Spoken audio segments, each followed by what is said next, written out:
함께 보실 하나님 말씀은 구약성경 잠언 12장입니다. 오늘 11월 12일 잠언 12장을 읽는 날인데 다 읽진 않고 1절부터 7절까지만 봉독하고 핵심 주제에 대해서 살펴보도록 하겠습니다. 잠언 12장 1절부터 7절까지 말씀 구약성경 923쪽 전후를 보시면 되겠습니다.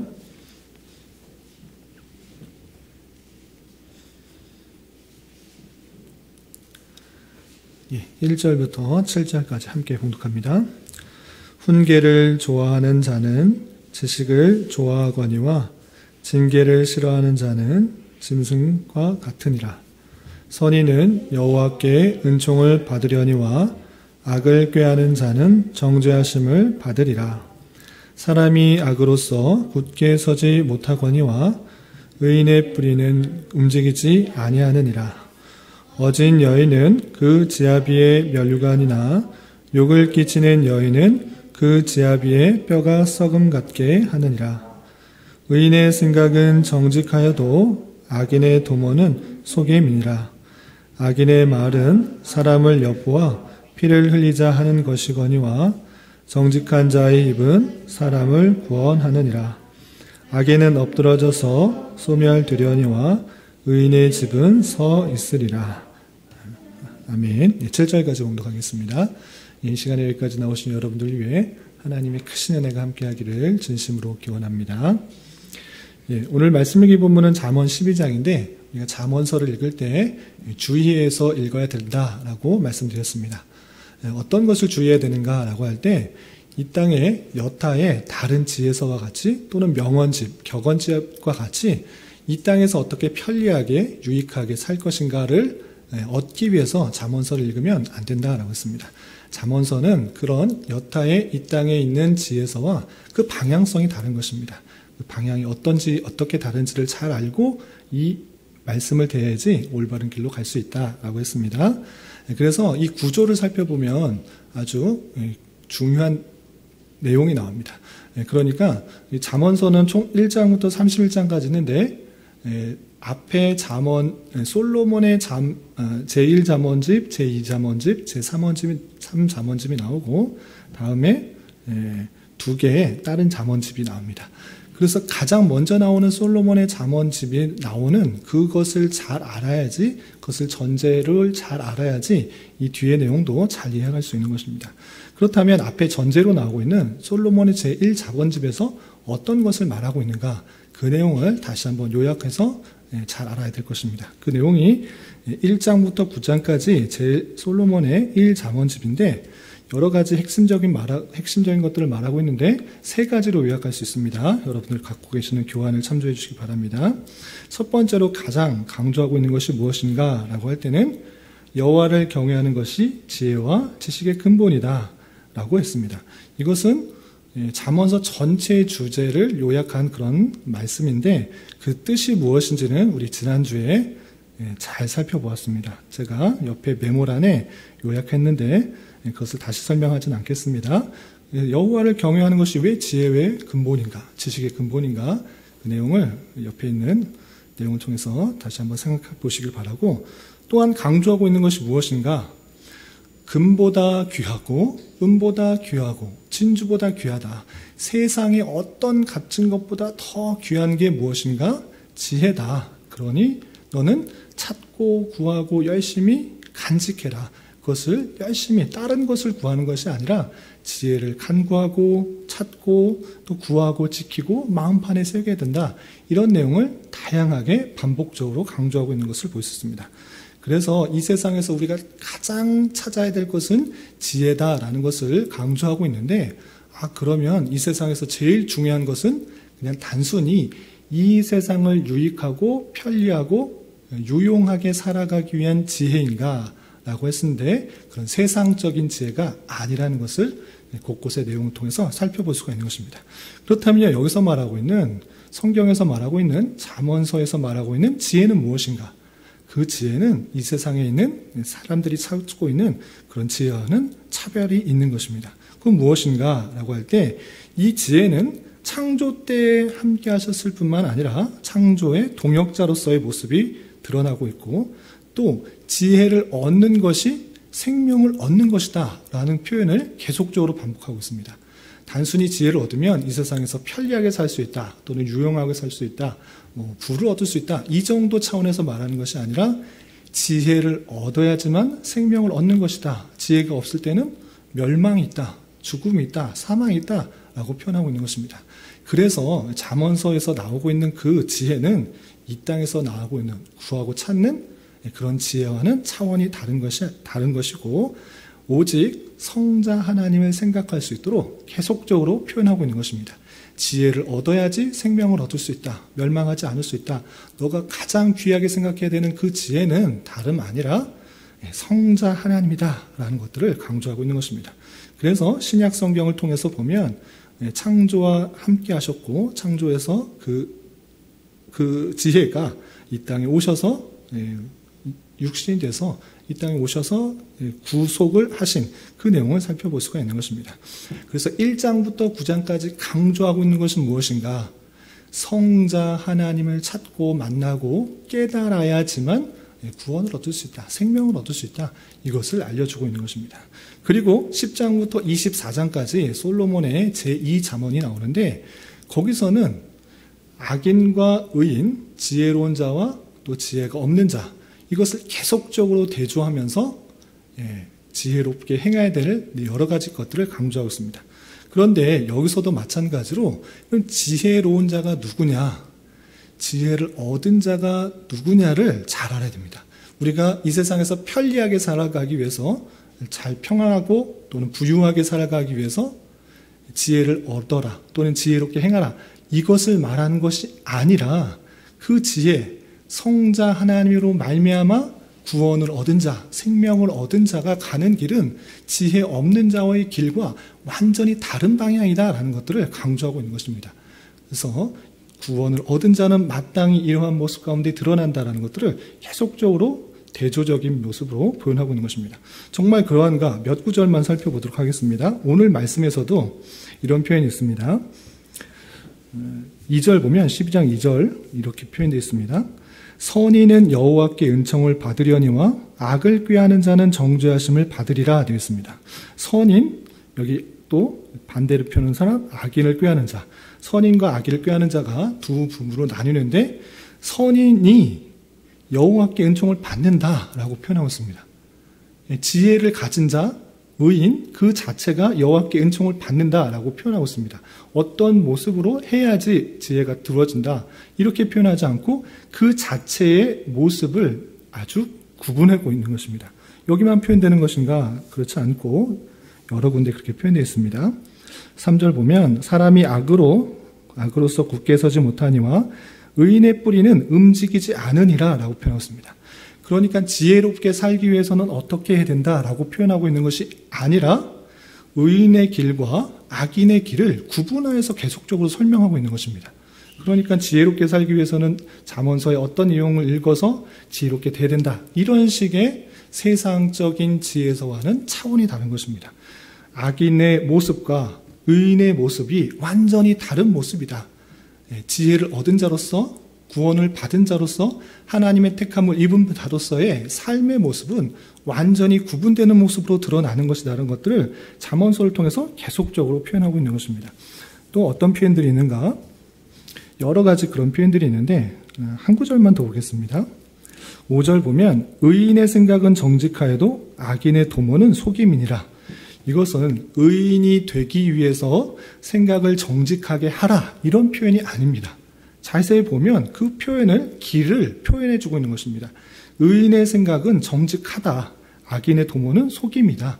그 길이 완전히 다르다는 것을 보여주는 그런 말씀이지, 의인이 되기 위해서 정직하게 생각을 하라, 이런 식의 그런 지혜의 좋은 문구의 내용이 아닌 것입니다. 그래서 이 잠언서의 여러 가지 대조적인 내용을 통해서 의인의 길, 악인의 길이 다르고, 지혜로운 자의 길이 다르고, 또 지혜 없는 자의 길이 완전히 나누게 되는 그 모습들을 계속적으로 보여주는 것으로 이해될 것입니다. 그럼에도 불구하고 하나님의 지혜를 받은 자로서 지혜의 길이 다르고 어리석은 자의 길이 다른데, 우리가 지혜를 얻은 자로서 이런 이야기를 들으면 어떤 모습 가운데 따라가야 되는지 여러 가지 교훈을 얻을 수가 있는 것입니다. 12장에서도 지혜로운 자, 의인 있는 자, 어진 여인 등등의 모습들을 잘 표현해 주면서 지혜를 얻은 자로서, 택함을 받은 자로서, 구원을 얻은 자로서 어떠한 삶 가운데 더욱더 거해야 되는지를 교훈받게 되는 것입니다. 그 내용을 세 가지로 요약할 수 있습니다. 12장에는 크게 여러 가지 내용들이 있습니다. 지혜로운 자의 길이 어떠한 것인지, 어떤 것, 많이 여러 가지 것들이 있는데 세 가지로 요약할 수 있습니다. 첫 번째는 여러분들 이번에 보시면 본문에서의 지혜로운 자의 길의 모습들 해서 첫 번째에 있습니다. 첫 번째 강조하고 있는 것이 무엇이냐면 권고와 훈계에 대하여 잘 받아들여서 잘못된 길에서 벗어나 은혜를 받는다라는 것입니다. 권고와 훈계를 잘 받아들이는 것이 누구냐? 지혜로운 자다, 의인이다, 어진 여인이다 이렇게 표현하고 있는 것입니다.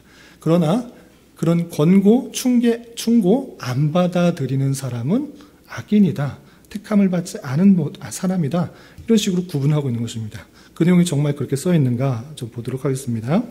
12장 1절 말씀 함께 읽어보겠습니다. 시작. 훈계를 좋아하는 자는 지식을 좋아하거니와 징계를 싫어하는 자는 짐승과 같으니라. 훈계를 좋아하는 자, 이것도 의인의 다른 표현, 지혜로운 자의 다른 표현인데 훈계를 좋아하는 자는 지식을 좋아한다. 그러니까 의인은 마땅히 훈계를 들으면서 그 내용들을 찾고 내 자신을 돌이키는 사람이다 라고 표현하고 있는 것입니다. 반면에 징계를 싫어하는 자, 택함을 받지 않은 자, 지혜가 없는 자는 어떤 모습입니까? 징계를 싫어하기 때문에 마치 짐승과 같다라고 표현하고 있는 것입니다. 악을 말을 해도 그 사람의 죄를 지적해도 나는 잘못이 없다라고 생각하면서 그 악을 돌이키지 않는 마치 짐승과 같은 모습이다라고 표현하고 있는 것입니다. 또한 어떤 표현들이 있느냐? 3절 보면 사람이 악으로서 굳게 서지 못하거니와 의인의 뿌리는 움직이지 아니하느니라 라고 표현하면서 악으로서 굳게 서지 못하고 의인의 뿌리는 움직이지 않다. 의인들이 갖고 있는 그 뿌리는 절대 움직이지 않는 그 모습 가운데 있다. 그러니까 참된 진리 안에서 그 굳게 섰을 때 움직이지 않고 바르게 설 수 있는 그 모습 가운데 있다라는 것들을 강조하고 있습니다. 또 어떤 표현들이 있냐면 비슷한 표현들이 8절, 15절, 16절, 20절, 21절 있는데 다 찾아보진 않고 한 구절만 더 찾아보겠습니다. 8절 말씀. 사람은 그 지혜대로 칭찬을 받으려니와 마음이 굽은 자는 멸시를 받으리라. 사람은 그 지혜대로 칭찬을 받는다라고 할 때 잘못된 것에 있어서 고치게 되면 그 지혜대로 칭찬을 받고 격려를 받는 것입니다. 그러나 마음이 굽은 자는 그 마음을 온전히 굽고 또 돌이키지 않음으로 말미암아 멸시를 받게 된다라고 표현하고 있는 것입니다. 이런 비슷한 표현들이 계속적으로 등장하고 있는 것입니다. 그러니까 첫 번째 특징, 지혜로운 자는 어떤 사람인가? 권고와 훈계를 받아들여서 자신의 잘못들을 돌이킬 수 있는 특징이 있다. 그리고 참된 진리 안에 그 뿌리를 깊이 받기 때문에 흔들지 않는 그런 여러 가지 특징들이 있다는 것입니다. 일일이 내용들을 하나하나 찾지는 않겠습니다. 그리고 두 번째, 오늘 새벽 시간에도 말씀드렸는데 12장에서 강조하고 있는 것 중에 하나가 무엇인가 라고 할 때는 언어 생활입니다. 바른 언어 생활로 주변 사람들에게 평화와 유익을 끼치는 모습들 가운데 드러나야 된다라고 표현하고 있습니다. 그런 표현이 어디 등장하는가? 먼저 6절을 보시면 6절 보시면 악인의 말은 사람을 엿보아 피를 흘리자 하는 것이거니와 정직한 자의 입은 사람을 구원한다라고 했습니다. 악인의 말, 정직한 자의 입, 대조적인 표현인데 택함받지 않은 사람들은 자신의 유익과 이득만을 위해서 남이 어떻게 되든지 상관없이 말을 행하게 됩니다. 그래서 사람들이 상처를 받고 피해를 받고 피를 흘리는 그 모습 가운데 드러나지만 반대로 정직한 자의 입은 사람을 구원하는 그 말 가운데 정하게 되는 것입니다.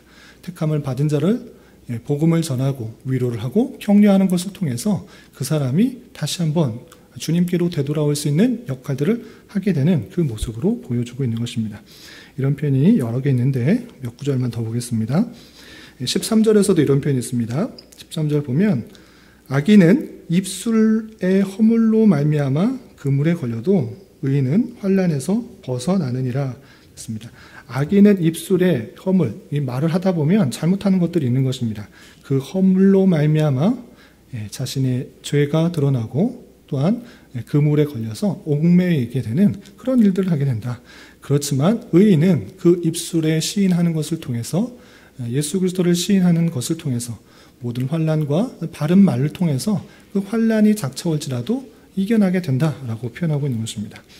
또한 14절에서도 사람은 입의 열매로 말미암아 복록에 족하며 그 손이 행하는 대로 자기가 받느니라 라고 하면서 입에 말하는 것에 따라서 자기가 어떻게 되는 그 여러 가지 일들을 만나게 된다라고 표현하고 있는 것입니다.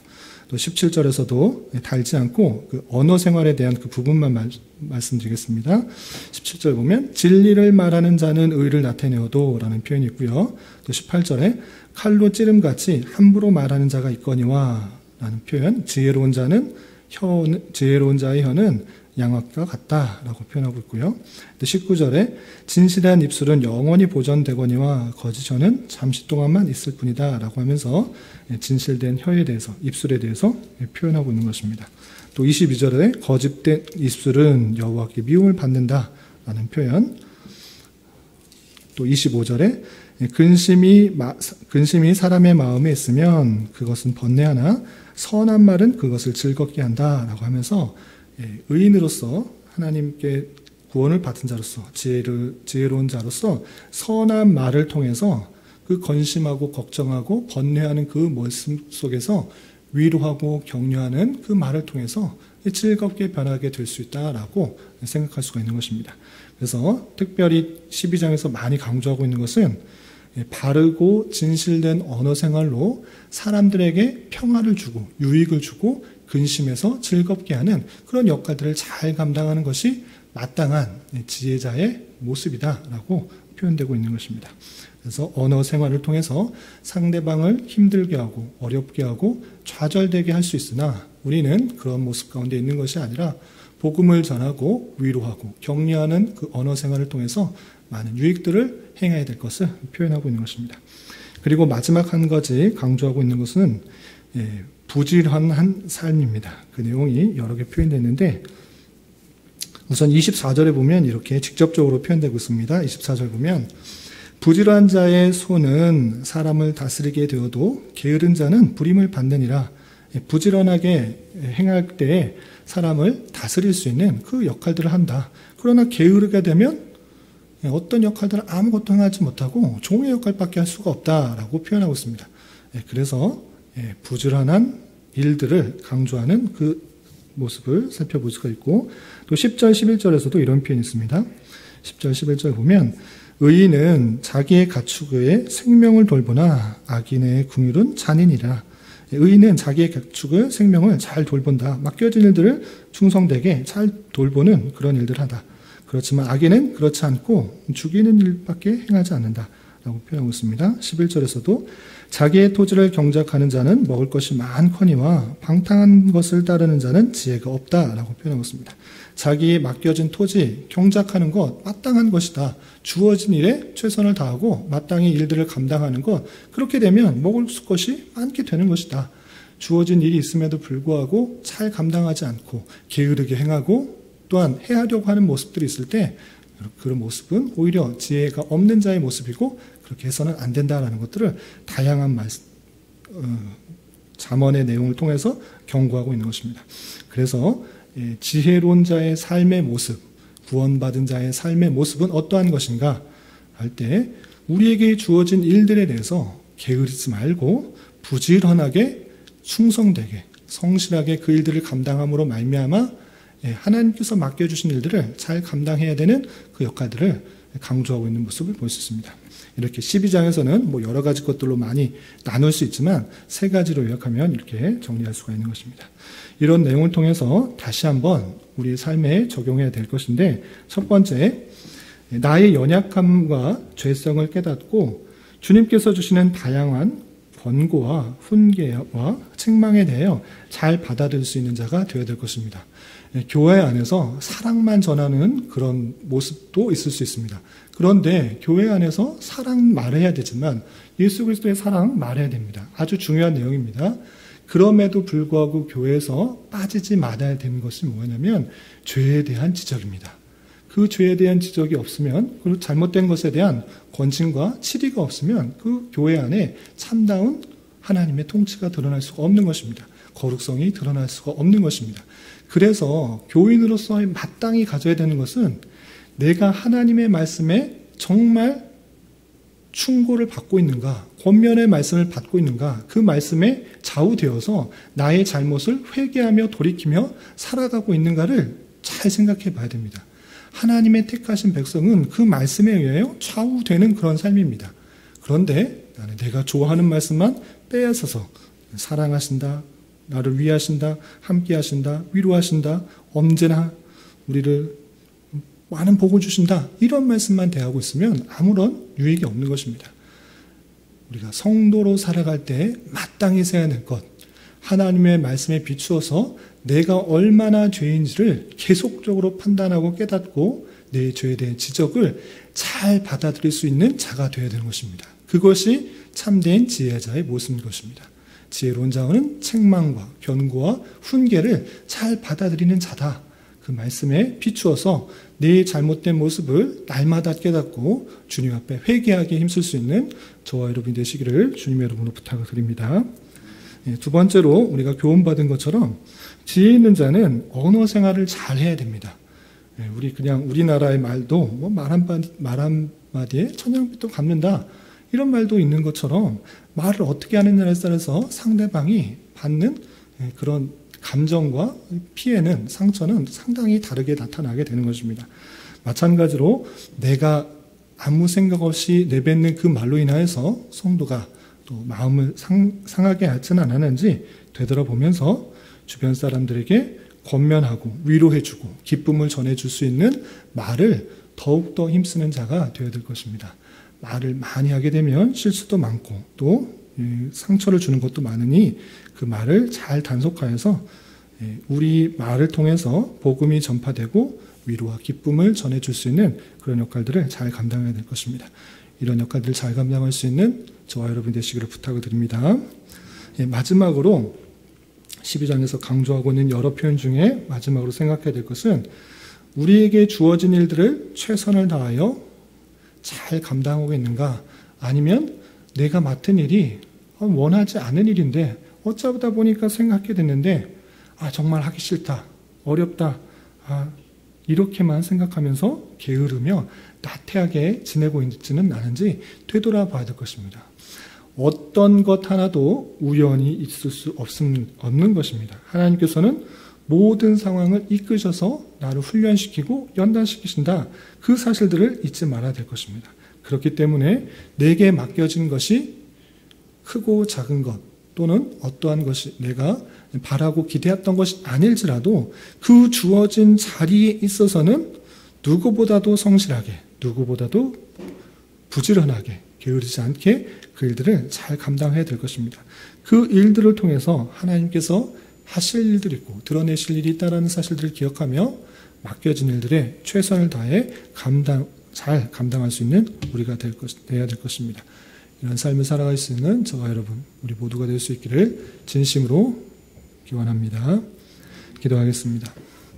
하나님 아버지 감사합니다. 오늘 잠언 12장의 말씀을 통해서 지혜자로서 어떠한 삶을 살아가야 되는지 교훈받았습니다. 여러 가지 책망과 또 훈계의 말씀을 잘 받아들여 나를 꾸짖고 또 책망하는 그 말씀들이 나에게 도움이 되고 나를 성숙시킨다라는 것들을 기억하며 잘 받아들일 수 있는 저희들 되게 하여 주시고 또 올바른 언어 생활로 주변 사람들에게 평화와 덕을 끼치는 자 되게 하여 주시며 맡겨주신 일들에 최선을 다하여 부지런하게 잘 감당하여 주님의 선한 도구로 쓰임받는 은혜가 있게 하여 주시옵소서. 주님, 이 시간에 우리에게 주어진 여러 가지 기도 제목을 가지고 주님께 나아가기 원합니다. 믿음으로 간구하는 시간 되게 하여 주시옵소서. 예수님의 이름으로 기도 올리옵나이다. 아멘.